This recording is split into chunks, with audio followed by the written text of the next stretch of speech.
It was sort of the beginning and the end. Yeah. For the Native Americans. It was definitely the beginning of the American Revolution. I mean, definitely think it was. This was kind of the key starting point to British trying to take over. West British, yeah. Just trying to take over everything. American Revolution. Yeah, man, because, like, think about it, like, no one really, like, valued the Indians, like, as much. They didn't see But them what- as a threat now. Like, What did that have to do with the colonists breaking off from the British? Because like the call. okay, this part. The colonists like breaking off from the British. I think you're wrong. All right, tell me why I'm wrong. I don't understand how.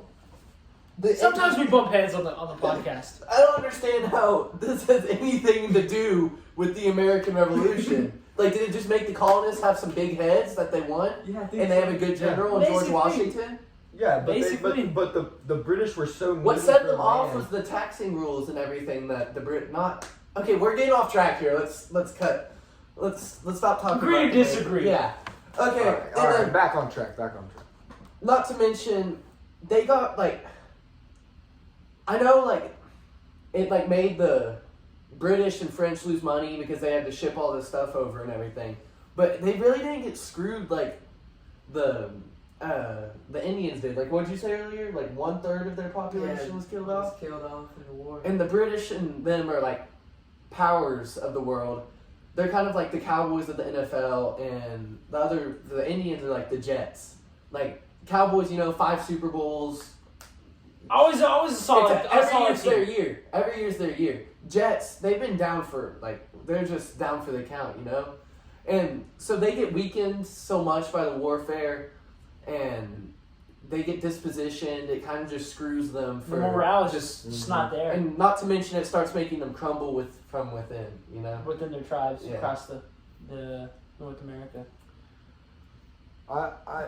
They're along like the French siding with the Indians. More the Indian siding with the French. More But with the Indians siding with the French because because like we've said, They like trusted them. they trusted them. The British like we've said before, they just came in and tried to just take everything over. We haven't talked about the way the British treated their allies in the Iroquois and the Cherokee, though. Because the Iroquois and the Cherokee ended up deciding to ally with, the British, right? They formed alliances. Yeah. But Treaties. But after the Treaty of Paris, it kind of seemed like the British screwed the Iroquois and just ended up treated them not as bad as the ones that sided with the French, but, they didn't treat them right after it all because they thought they didn't give it their all in their fight. Like you said, they got a big head. They thought they were a bunch of traitors. Yeah, basically.